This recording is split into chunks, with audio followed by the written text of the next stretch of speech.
13 ஆண்டுகளா 3 மாவட்டத்தை சொந்த காசை போட்டு செலவு பண்ணிருக்கோம். ஆனா அந்த கட்சிக்கு உனக்கு சம்பந்தம் இல்ல, வெளியில போங்க. இவருக்கு ஃபேமிலியிலே பல பிரச்சனை, கட்சியை சொந்தமாக்கிக்கணும், ஃபேமிலி பிரச்சனை. இன்னைக்கெல்லாம் அவர் சொல்றாரு பாண்டிச்சேரி பிரச்சனைக்கு நானா தான் சுட்டு போட்டேன். முதல்ல உன் பிரச்சனை பொம்பளை பிரச்சனை தெரியா? உன் பிரச்சனையே தெரியும். தமிழ் சமூகமே நாசமா போச்சுங்க. தமிழ்நாட்டில் இருக்கிற இளைஞர்கள் யார் நாம் தமிழர் கட்சினா மூளை மொத்தத்தை கரெக்ட் ஆகி அவனை தொழில இருந்து அப்புறப்படுத்தி, பொருளாதாரத்துல இருந்து அப்புறப்படுத்தி, அவனுக்கு திருவோடி அந்த வச்சு ஏன் கட்சி 13 ஆண்டுகள் வாழ்க்கையை அழிச்சு ஏன் கட்சிங்களா? ஈழத்தில் அழிந்த இளைஞர்களை விட நாம் தமிழர் கட்சியால இங்க அழிந்த இளைஞர்கள் அதிகம்.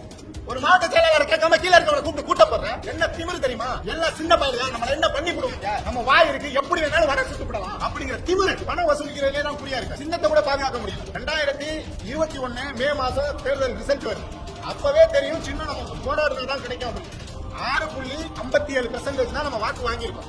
அதை வந்து அசால்ட்டா விட்டுட்டு பிஜேபி 30 லட்சம் இளைஞர்களை ஏமாத்துறாரு. நம்மள வந்து பிஜேபி முடக்க பாக்குது, பிஜேபி நம்மள அடக்க பாக்குது, திராவிட கட்சியில் நம்மள அடக்க பாக்குது. நம்ம சின்னத்தை பறிக்கவே இல்லை. அதை விட்டு நான் அந்த நிதி வசூலிச்சேன். மக்கள் வெள்ளத்துல இருந்தேன். மக்கள் வெள்ளத்துல இருக்கிறதும் ஒரு சிஸ்டத்தை பாத்துருக்கோம். மக்கள் வெள்ளத்துல இருக்கும் போது உன்னால திறன் நிதி கேட்க முடியும். சின்னத்தை பிஜேபி பறிச்சு சொல்ற காரணம் என்ன தெரியுமா? உள்கட்டமைப்பே இல்ல. உள்கட்டமைப்பை கட்டமைக்க விடுறதுல என்னைக்கு தேமுதிமுகவுல இருந்து 5 பேர் ஏடிஎம்கே சேர்ந்தாங்க, அண்டையில இருந்து நம்ம கட்சியில இருந்து நம்ம ஒரு எம்எல்ஏ ஆகுனா கண்டிப்பா போயிடுவோம் அப்படிங்கிற பயம். அப்படிங்கிற ஒரே பயத்தினால அவர் தொடர்ச்சியா யாருமே ஆக்கப்படாத முயற்சி பண்ணாங்க. பவுன்சரிகளை வச்சு அடிச்சு விரட்டுறது நான் விரட்டும். ஒரு 4 பேர் மாநில ஒருங்கிணைப்பாளர் மட்டும் முன்னாடி வச்சுக்கிறது. இப்ப அவங்களே வச்சு வேலை வாங்க.